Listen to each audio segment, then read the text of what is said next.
Check. Check.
Hello, any seat will do.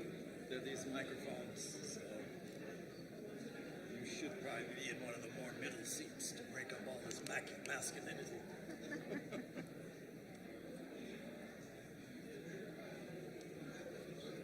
Yes, we have a bunch of them today, about 8 more.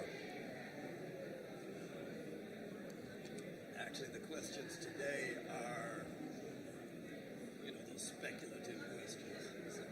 What was the cause of the causeless cause or something like that? I was going to punish Pedro with that. I wasn't going to ask it at all. But he would answer. But you could, and he'd make it nice. I know. That's the nice part. Sit down, please, sir.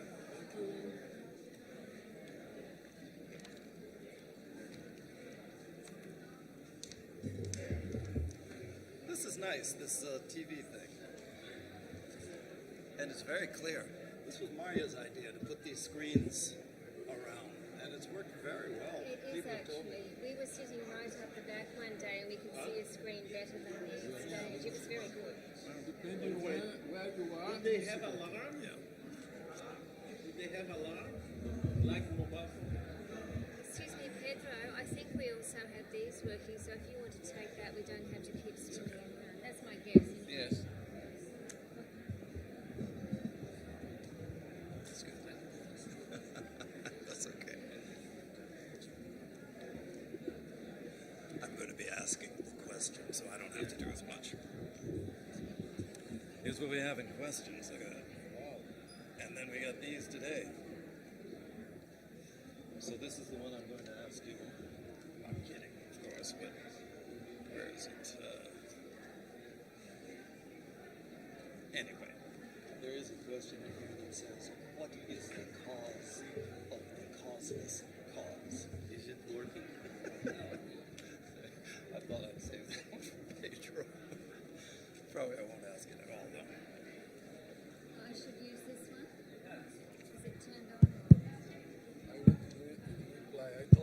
I would go with the exact same thing.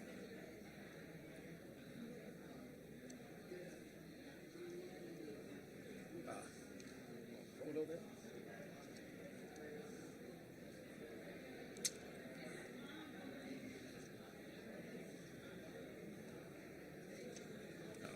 Let's take a look at time. If you follow the fellow who was at the ATA the other day, take one. Will Shikar be doing the ritual? Oh, I was saying, will you be doing the ritual or yeah? Yeah, take one of these. Good morning again, dear friends. May I have your attention, please? Can we have some silence? And we can take our seats, settle down, please. We are going to have the question and answer session.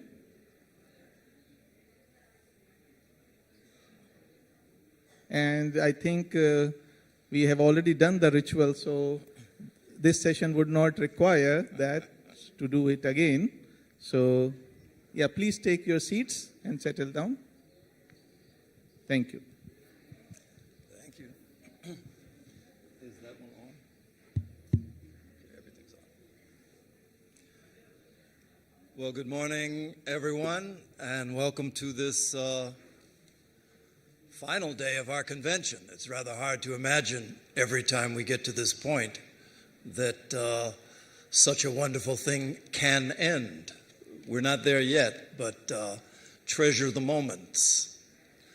At this point during the course of our conventions, we tend to have a period where we receive questions. There was a box that was placed here, and we got a number of questions, far too many for us to go through during our brief time up here. But we will try to do what we can with the questions that you have asked. Just to introduce the people who are up here on the stage with me, immediately to my left is Marcos Resende from Brazil, former General Secretary there, member of the General Council of the International TS, and a very active member for quite some time now. Linda Oliveira is the next one. When you saw your program, it listed the names Marcos, myself, Pedro, and then it said Lady. This is Lady. Linda Oliveira comes from Australia and has been the past General Secretary there, and many of you know her. She's been very, very active in the theosophical world for quite some time as well. To her left is the famous, and some might say infamous, Pedro Oliveira, who has also been an active member for the longest time. He was, in fact, the International Secretary here for Rada Bernier in the immediate past administration. He's an author, most recently, of the book about Annie Besant's life in India, which is an excellent book. In fact, it's one that when we have to gift books to visiting speakers, that's the one we like to choose. Although, Pedro, you do have to send us some more copies. So we have some questions, and we'll dive right into it, and we'll do our best. So first one, nothing small here. What is the responsibility of the Theosophical Society as an institution in the interconnected world, and especially nowadays? Probably each of you should grab your own personal microphone. And then feel free. And if you don't feel free, Marcos. Good morning, everyone. What is the responsibility of the TS in this interconnected world? That's a profound question. Because the society itself, during history, was always in the vanguard of human's evolution. Several times we could see through this Theosophical Society some ideas, some teachings, some ways to live were put to humanity, and we can see that humanity's changed. But the responsibility is to keep on as the vanguard. We need to not to crystallize. We need to be an institution open to the living truth. That is not only the truth that are in the books, but the truth related to how we live, how we deal with others, how we act in the world.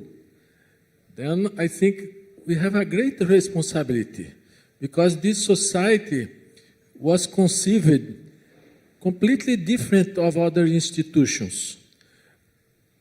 We see the institutions have a particular creed, a particular standard of thought, but society does not have it, and it needs to be open to the higher level from where living truth come. But this depends on each member, on each group, on each lodge. And in this interconnected world, things occurs fastly. Everything is connected in a physical way, but to keep on as a light in the shadow that human consciousness is, it's very important to each one to find the inner connection to the planes where living truth come. Thank you, Marcos. Anyone else? The Theosophical Society was formed to make it known to the world that theosophy exists. We live in a time during which we can really avail ourselves of modern technology, just as we are here today, quite wonderfully, to communicate to the world that theosophy does exist, does indeed exist, and that aside from the set of teachings, each can find within them their own unique way to that state of divine wisdom, which is ultimately what theosophy is, which is quite a wonderful thing. We live in a time during history and in Kali Yuga when there are real excesses of materialism, when there is conflict, when there is strife. We see that all around us. And I think, particularly through our first object, we can nourish the sense of community among people, that sense of connectedness among people without any distinctions at all, with no distinctions. We need to show as an institution by example that we can live in a way in which we relate to anybody else, regardless of the differences between us, in a gesture, using a gesture of respect, of courtesy and consideration, and all in this atmosphere of free inquiry. And so I think there are different things that we can inculcate to the world as an institution, and we must never forget that we need to continue to make ourselves known. Many people have not heard about the Theosophical Society still, but we have a wonderful ability to make it even better known today through the marvels of modern technology.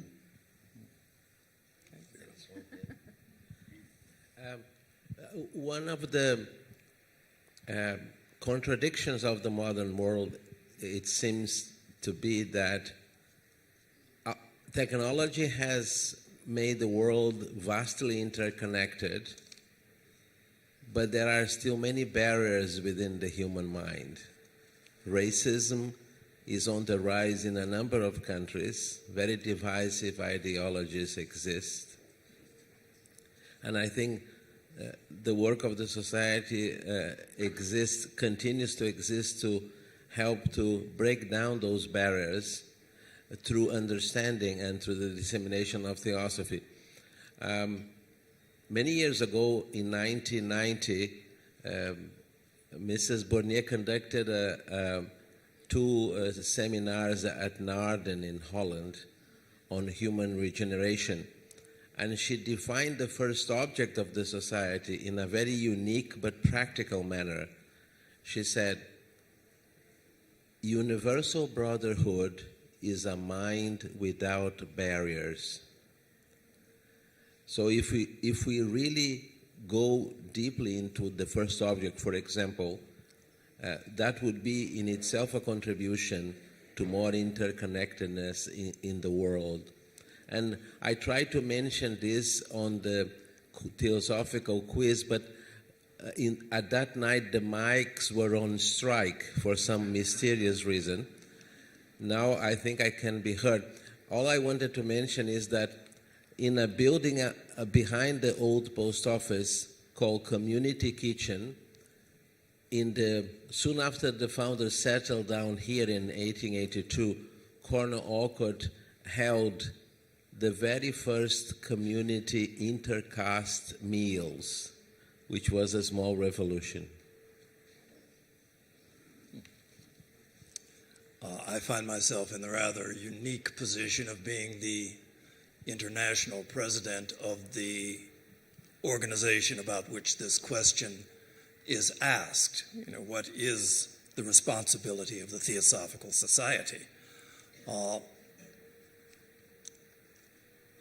Over the years, not just here, but previously, I have had to do, some formulation in my own mind and in my own approach to matters theosophical. The Theosophical Society, in our invocation previous to the opening of each of these conventions, we ask for the aid and the guidance of those great ones for whose work this society was founded. So this organization, this body, came into being for a specific work in the world. And it has grown and it has attempted over the years that it has been in existence. It is just one of the facts of anything that is materialized, anything that has form, is that over time we develop traditions, over time we develop habits of thinking, habits of behavior, and they are developed with the idea to serve this purpose for which this society was founded. But periodically we do need to re-examine, because obviously, the 1800s are not the 2000s. The human condition is the same, in the sense that the efforts to kind of stem the tide of needless and ignorant selfishness is the same, but the methods and the means and the manner in which it can make itself available for this greater work, that's what changes. HPB worked herself to death in the process of writing books, articles, letters, thousands of pages during the course of a lifetime in order to reach out and to make this wisdom known. Today, we would deem that an effort that is misplaced, in the sense that, yes, words still need to be formulated and they need to be communicated, but to sit in the room with a pen and paper is not the way that this time has permitted other methods of doing it. So that's a small thing. But the idea that we need to be open, it's an experiment that the masters initiated, this Theosophical Society. And it was one that could have failed, but fortunately has succeeded. So in the interest of continuing the experiment, we do need to have a certain degree of openness. We're very fortunate here at Adyar, at the international headquarters. First of all, we have beautiful space. We have people, active-minded and committed people. And so we can point ourselves at various projects. And so here we have schools, we have programs, we're doing more things with ecological sorts of outreach. All of those things that speak to this particular moment. The most important thing I feel that the Theosophical Society can do, and that is needed, is to be a place where people can shape themselves into examples, living examples of the teachings and of the behaviors that accompany the approach to wisdom. Anyway, let's see. Someone asks, along the same line, how to translate the spiritual teachings on brotherhood and unity to the practice of real day-to-day life.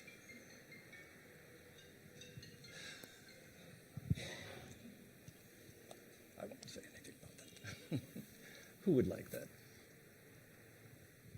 Well, if there is no action in daily life, probably it's not wisdom. Brother Sri Ram, the 5th international president of the TS, said sometime that wisdom without action is not wisdom, it's pseudo-wisdom. Then we need to be conscious that this wisdom that we study in the books, to really be wisdom, need to be part of our lives. This doesn't mean that we will be perfect. We may, sometimes, act erroneously, but we will be learning with our errors. The more important thing is to have the intention to do the right and to learn when we don't do the right thing. Then, for me, the survival of the TS as something that really is important for the world is directly linked with this living theosophy. Because if it's not, we will be very good intellectuals. We can quote several authors. But if all the teaching does not interfere positively in our learning process in terms of living, it would not be the goal that is expected to us. Anyone else? I think we need to each go into what unity is and means for ourselves. To really think about that. One life, one thing. We are not separate parts. In our innermost core, we are absolutely united.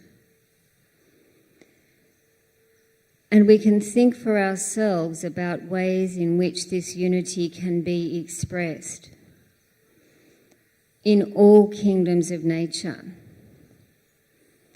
How do we relate better to other human beings. Relationship is key with all of this, but also listening, watching, and being attentive, and watching our own responses to others, forgetting about ourselves, watching for opportunities to help, and looking at the other kingdoms of nature as well, and how we live in relation to them.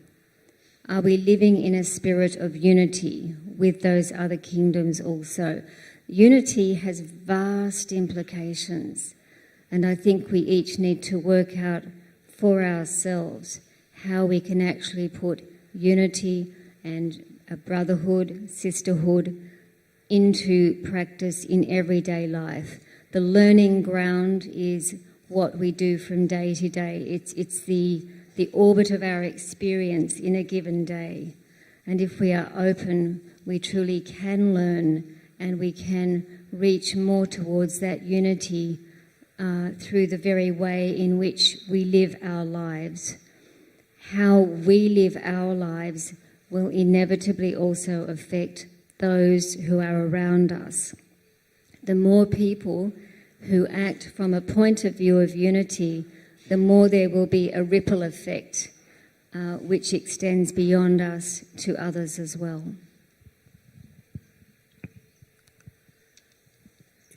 In 1883, as usual in December, there was a convention here, and one of the masters sent a message to the convention. In those days, those messages were air printed. It's very difficult to explain. Madame Blavatsky called precipitation. But somebody received the printed message and read it out, probably Colonel Olcott. And the message ended with a very interesting statement. Blessings to all deserving them. So this has always been a fundamental point in theosophical understanding, that one has to make oneself ready. And the same master, when he came out of his long 3 months retreat, he wrote a letter to Mr. Sinnott, and he said, I am self again. That's an indication of the depths of consciousness he was operating on. He said, I am self again. But what is self? A passing guest, a mirage in the desert. We give enormous importance to our own selves, but this exacerbated sense of self is the source of so much suffering in the world. And in her dramatic language, Madame Blavatsky said in the Key to Theosophy about duty, she said, each one of us owes a duty to humanity. She didn't say what it is. She left that for us to explore and discover. Each one of us owes a duty to humanity. And if we don't fulfill it, we will become spiritually insolvent in our next incarnation. Now, I didn't know there would be a spiritual bank in the next incarnation where our insolvency would be declared. But the meaning is very clear, that if our lives are based on self-centeredness, they cannot be helpful.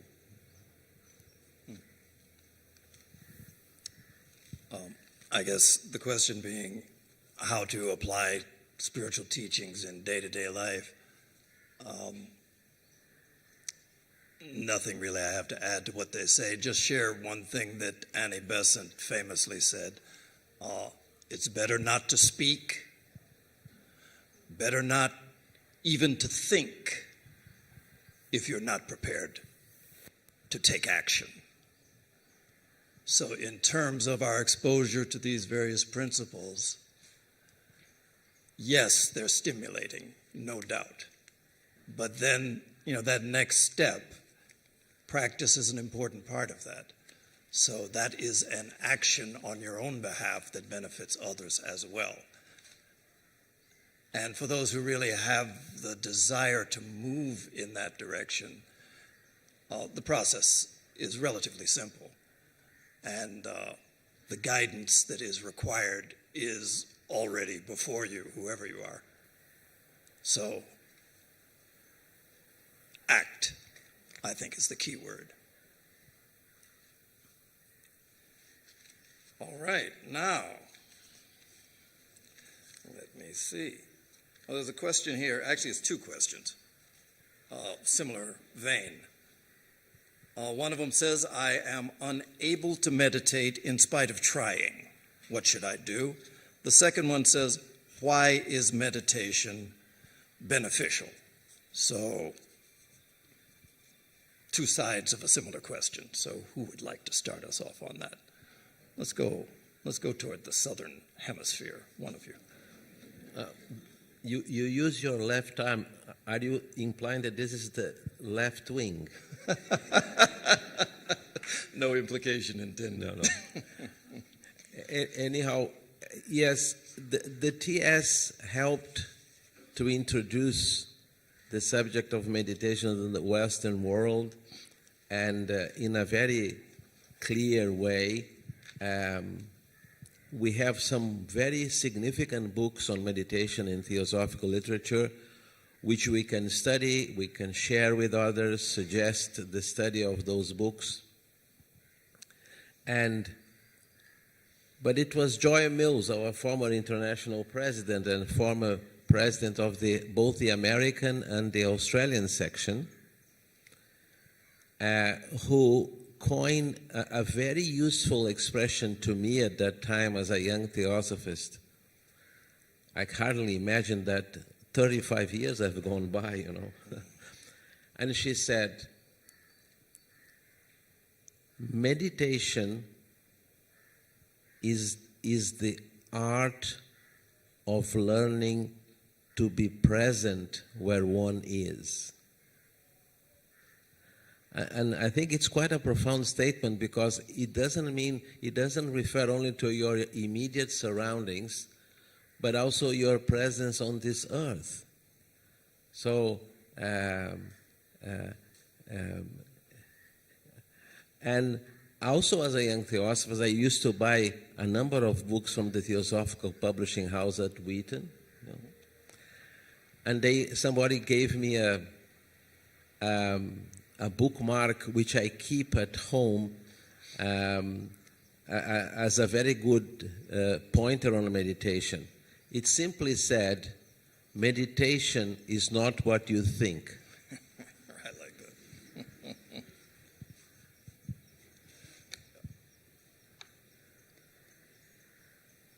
With these two questions, one which inevitably arises also is, what is meditation? One can think of it as a multi-stage process, really. Some people are able to simply become quiet, and that can help to relieve stress. But meditation in its entirety is a very rich process. And if we think about Patanjali, for example, it would go through a few stages. One would be a conscious withdrawal of the senses, so that one is not focused on the world around one and drawn hither and thither. And then focusing on a chosen object to the exclusion of all else. That's the ideal, dharana, or concentration.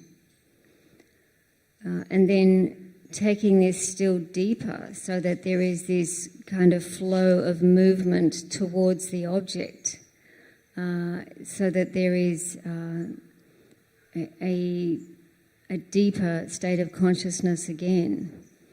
Eventually, of course, the great mystics have experienced what might be called contemplation or samadhi. But meditation itself is something which is quite profound. I think one of the greatest benefits is that it can, when it's undertaken on a regular basis and over many years, even for a short while each day, it can be tremendously calming to the various vehicles and can help us much in everyday life with our responses to things, and can help, I think, also help us to understand more our own place in the immensity of life. In relation to the question was why can't I meditate, was it? Why am I unable to meditate? Why am I unable to meditate? Well, first of all, meditation is not for everyone. It is certainly encouraged in the Theosophical Society as well as study and service. But for some people who really find that their minds are so active they cannot sit down, for example, to formal meditation, they may like to try a very slow walking meditation. I believe that's taking place during this convention, actually early in the mornings, or just listening to some music, to some calming music, something like that. I don't think that one should be too upset if one cannot really meditate in that formal sense, but perhaps with the passing of time one can come back to it and it will happen again later on. But there are alternatives that one can try if it's simply too impossible. And one of the other recommendations again and again also is to simply come back to the breath and watch the breath go in and out. That can help to calm the mind down as well. Well, this is a profound question. What is meditation? If we look by the external point of view, we will think about the practice. Someone close the room, sit comfortably, and take 15 to 30 minutes, try to control or try to quiet him or herself. The practice is very good because since the time we wake up to the time we go to sleep, we are focused in external things all the time. Then have some time to say, well, for this time, everything may happen. I will look for inside. It's a good thing. It's a practice. But is it necessarily meditation? It depends on the level we took the question. Krishnamurti says that meditation starts where thought ends. But how to stop thought? If you try to force it, it will escape. Then it's a condition of observing him or herself, observing everything that happened in your inner space, every feeling, every thought. As much as you observe, quietness tends to come. Then, meditation is not separated to everything you do during the day, or even during the time you are sleeping. There are lots of energies going and coming inside ourselves. Are we conscious about that? All kinds of energies. To be aware of each one carefully, not fighting with them, but observing. That is the beginning of meditation.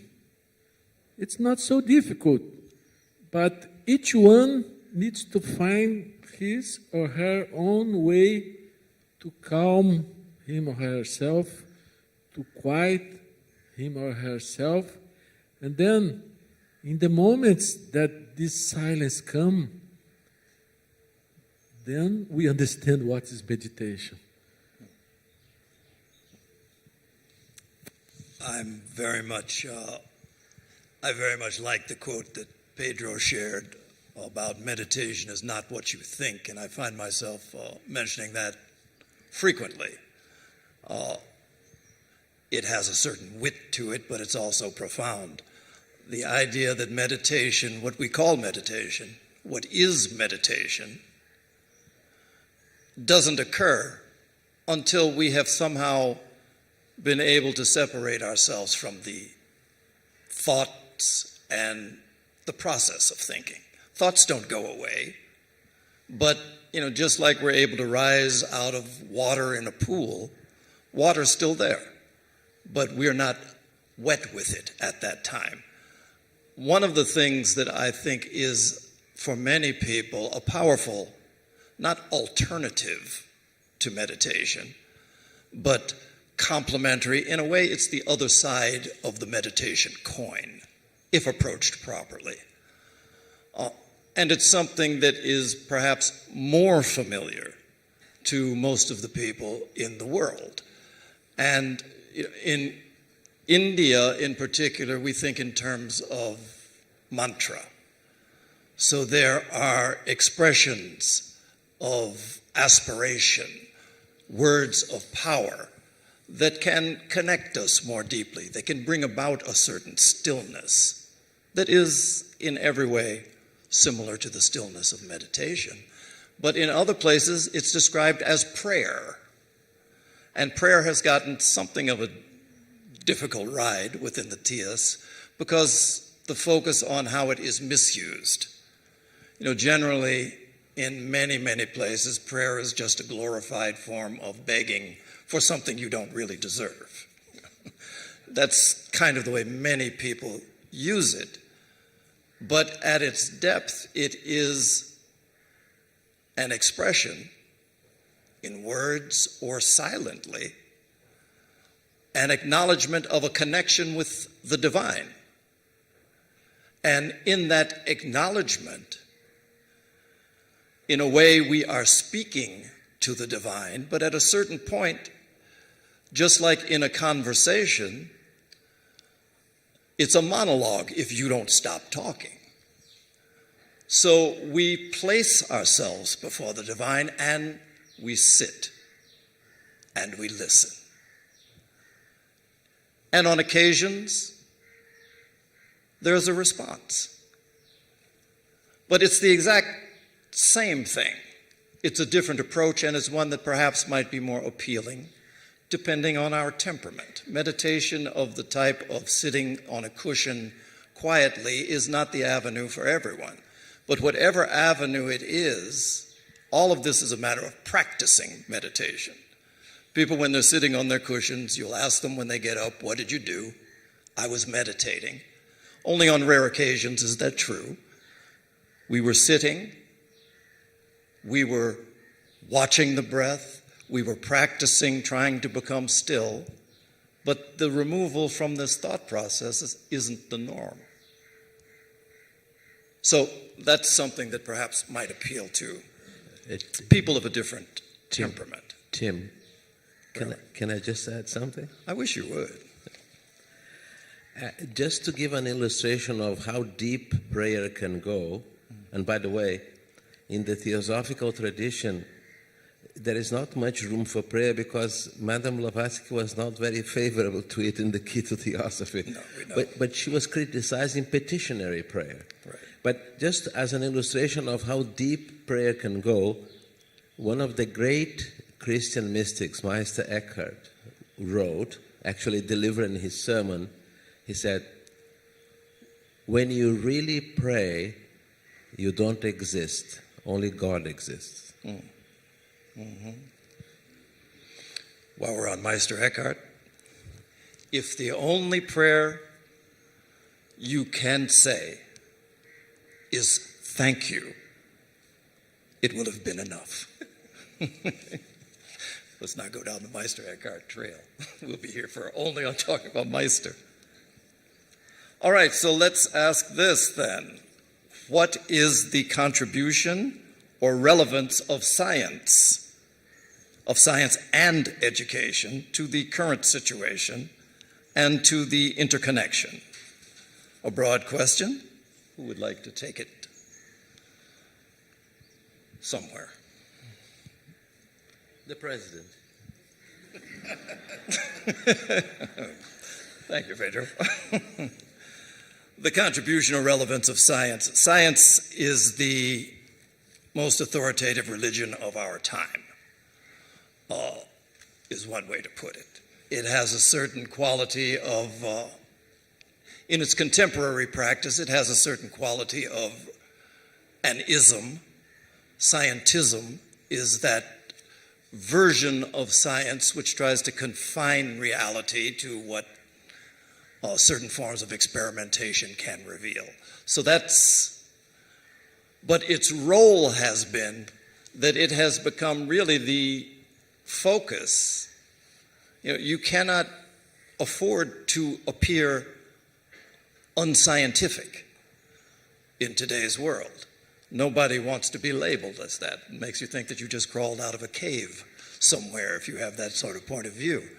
But science has earned its place as the leading light for human endeavor because it is provable, repeatable by anyone who can undertake its level of experimentation. The problem, of course, has been that it has imposed upon itself certain limitations that are, from the point of view of the ageless wisdom, needlessly confining and guaranteed to limit a proper view of reality. So the fact that science is powerful, the fact that it is everywhere regarded, in spiritual circles, I think we know that there is also the factor of consciousness, which is unconsidered and unconsiderable within the scientific realm. So that's something that I think is very, very important. This question asks for science and education to the current situation. I should say, too, science has become so predominant that when we look at human-created issues in the world, generally people try to look to technological solutions for the problems we have created, which are problems really more based on values and misplaced values. So that's something that is challenging, to be able to appreciate and to utilize science without falling under the spell of a yet another limiting point of view. I think I should allow Pedro to speak at this point. When I was a young student of philosophy in Brazil, we studied the works of a French philosopher called Maurice Merleau-Ponty. His school was, his line of development was one of hermeneutics and also traditional philosophy. And he said something that stayed with me all these years. And of course, he was not against science, but he could see this, as Tim said, about certain limitations which are self-imposed in scientific thinking. Merleau-Ponty said, his school of thought was phenomenology. He said, science manipulates things but refuses to dwell in them. In other words, there are some fundamental concepts for science like energy, motion, and so on, and there are certain scientific descriptions of this. But if you take the question of consciousness, even the most famous neuroscientists in the world, they still consider consciousness as a problem because they cannot explain from where it is born. And I have read this, and one of them said that consciousness is a byproduct of the chemistry of the brain. Now, if Sri Shankaracharya was here, he would have certainly a different view on this. But the important thing about science is, and I think this is why it has grown enormously, and this is why I think it is part of the second object of the TS, is that to no theory was given the status of ultimate truth. Every theory can be defeated by another theory if the other theory is good enough. So this is a very important point, that this intrinsic freedom from inquiry and freedom of thought, which is an inherent mechanism of scientific activity, is very important. But also the question mentioned education, and more you can see how a holistic education is gaining ground in the world, which is not an education which is piecemeal, and that emphasizes only one aspect. For example, in Brazil, when the military took over the country through a military coup, they removed philosophy from the curriculum of all national schools, but they kept it in the military schools where I was studying. So I must say, I was benefited by that. But I think this is very clear, this holistic sense that the different disciplines are not pigeonholes. They interact with each other. They help the child or the student to understand that they live in an interactive world. And so I think science continues to be very relevant, and I think I won't see a scientist embracing the theosophical world of consciousness, but probably I don't deserve that. If you want. A couple of comments about science and the current situation. First of all, I think one of the greatest services that science can do for the planet at the present time is to help us find ways of living more sustainably. There's obviously a growing push in this direction now because of the climate crisis that we face. But I think science has a very important role indeed in helping us to live better on this planet, to use our resources responsibly and so forth. Also, it was, I think, in about 1987 that a book was published, edited by David Lorimer, called The Spirit of Science, in which he gathered together a number of writings of prominent scientists, I think, through the 20th century, who also had a very definite spiritual or mystical leaning, which contains some fascinating material.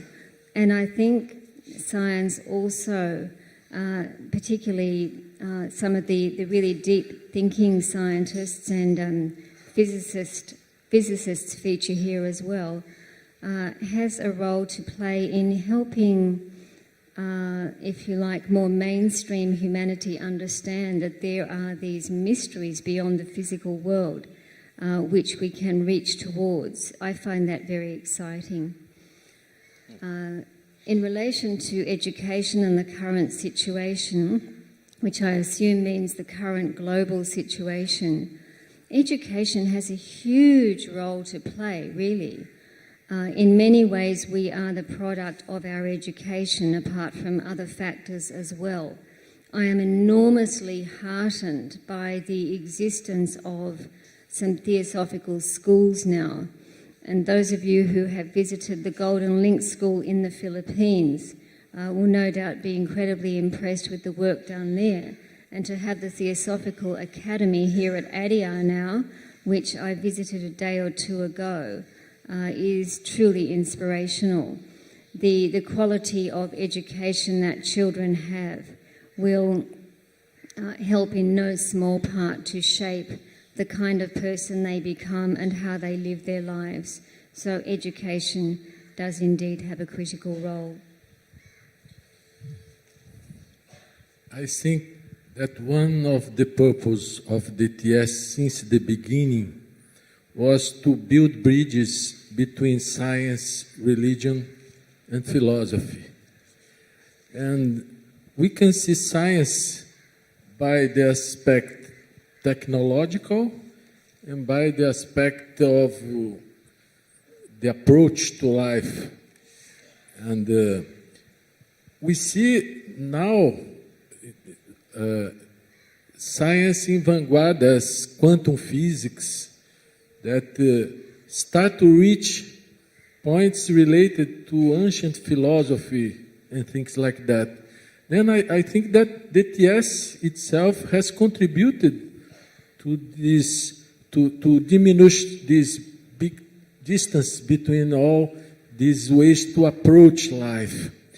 And even technology that develops based on commercial interests.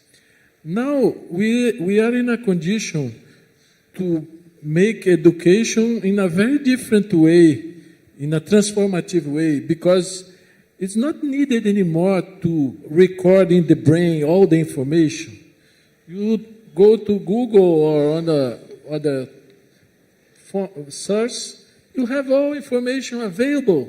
It's not needed to fulfill the mind with information and information. Then I think humanity is ready to receive this transformative education that the TS is trying to bring to the world. Krishnamurti did the same. And this education is completely different to, as has been said here in one talk, to bring what is inside of the children, not to condition the children with all our concepts and values and information, and that it's a kind of flourishing from inside that education may provide. Then I think all these things are interconnected. The society itself was very well conceived to act in humans' consciousness at all, and the important thing, as I said, is to continue to be as a vanguard in all this process. All right, we have time probably for maybe one more question. There was one question I would have liked to have talked about, but we don't have time for everything. I'll just tell you what it was because I like it. What are your thoughts on rest, and how do you do it? Nice question. But I'll let you all rest on that one. We'll ask the other one. What is one of the most important or most special takeaways for you from this convention? Flip a coin. Oh. Heads. Okay, it's Linda.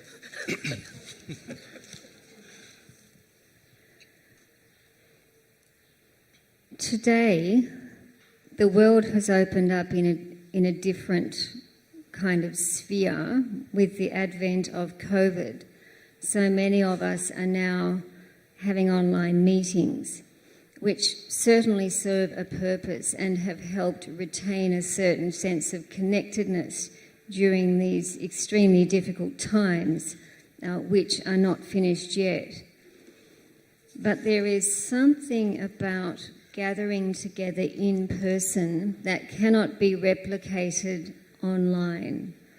So that authentic connectivity between human beings, I believe, takes place more fully in the physical company of others in the same place. So I think this has been a very happy occasion, really, to be able to gather here in Adyar for the first time in 4 years, I believe it is, after what has seemed to be a long hiatus. And it's in this atmosphere that very beautiful energies thrive, and one can feel the influences present here at Adyar very keenly. So during the last few days, this has been vivified, and it can only, I believe, move out towards the world and help it in various ways. So I think the inspiration and that beautiful divine energy, which is both generated and further vivified during a convention such as this, is my takeaway.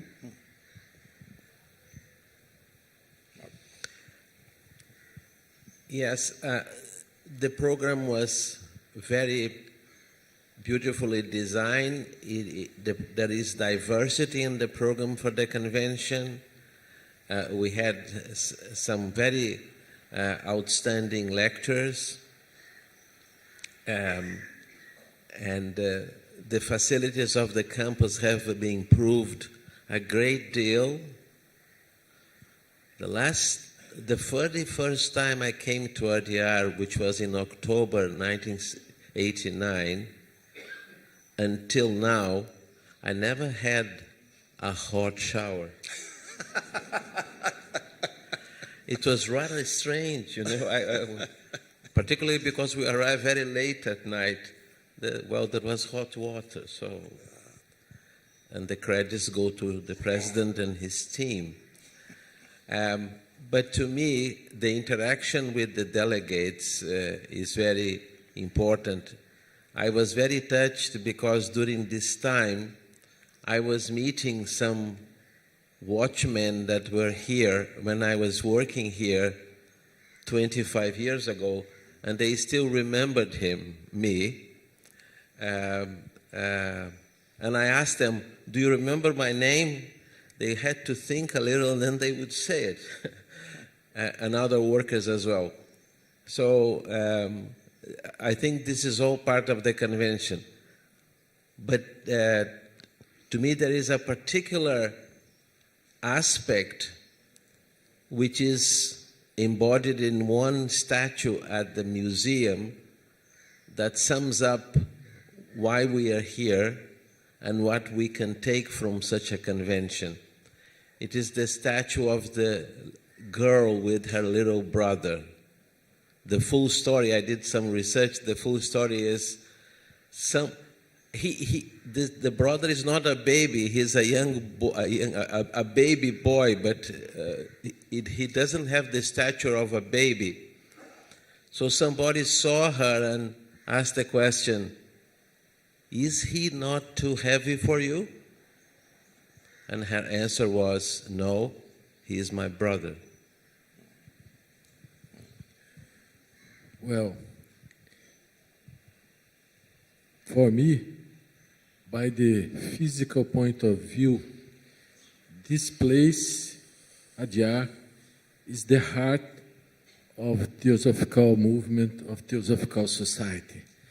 I think this place is strongly magnetized by the leaders that lived here, HPB, Olcott, Annie Besant, all them, and even the masters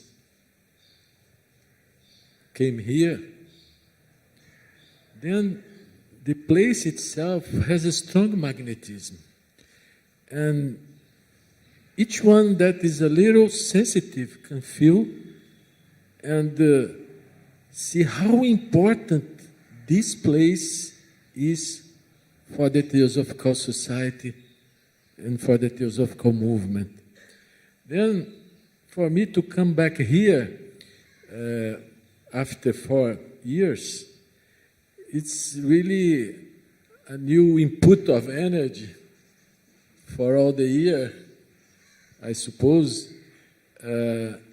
because we really need to have this energy to develop our work everywhere. And we can see that this pandemic was something not only biological, but something psychic, something that interfered in the feelings of people, everything. And now we are emerging from a hard process, but reborning strongly, is as I feel. And we need to really push our colleagues, DTS, because as Linda said, the online meetings are very good for people who are far. But for people who are next, probably it's bad, because people are accommodated to be only at home and switch on the computer, switch off the computer. Is completely different to be in contact, to develop our first object, because our work is not just intellectual, to share thinking. We need to relate to ourselves. Then it's completely different, face-to-face meetings to online meetings in that aspect. Then we need to push our society to come back. In our country, some places, the place itself closed because people were paying a rent for have a place. Now they have online meetings, they don't want to pay the rent anymore. This interferes in the quality of our work. Then you need to come back to really reborn with the energy to fulfill what the Holy Ones expect from us for this work that is for all humanity.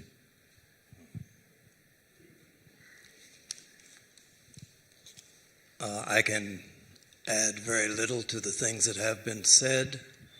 I particularly resonate with what Linda had to say. It's been 4 years since we were last in each other's presence at a convention at a moment like this.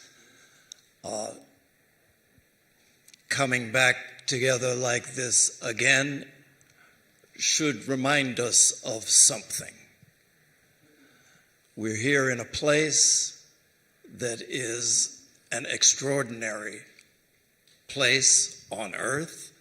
It is a place that has been used for a very specific purpose over a long time. And we have the opportunity to sit in it, to connect with one another in this space. Very often during these conventions, I know for myself, it's a very busy time. Busyness means a lot of movement, a lot of talking, a lot of interaction, and sometimes, if we're not careful, it means a minimum of quiet. Right now, as we close this session, we have the opportunity to not just be aware of the presence that we feel among each other, but the presence that surrounds us. This was described as the Master's home. The Master's home. It's a special quiet. It's a special power that emanates from us being able to become sufficiently still and connect ourselves. So for me, the great takeaway has been that we come back together again and that we rest in this place. We are recharged by it, and we add our energy to what's here, and we take it out. That's the point of this. So with that, I would like to thank my eminent co-panelists. From my left, I'm sorry, Pedro Oliveira, Linda Oliveira, Marcos de Resende. So thank you all. This session is now closed.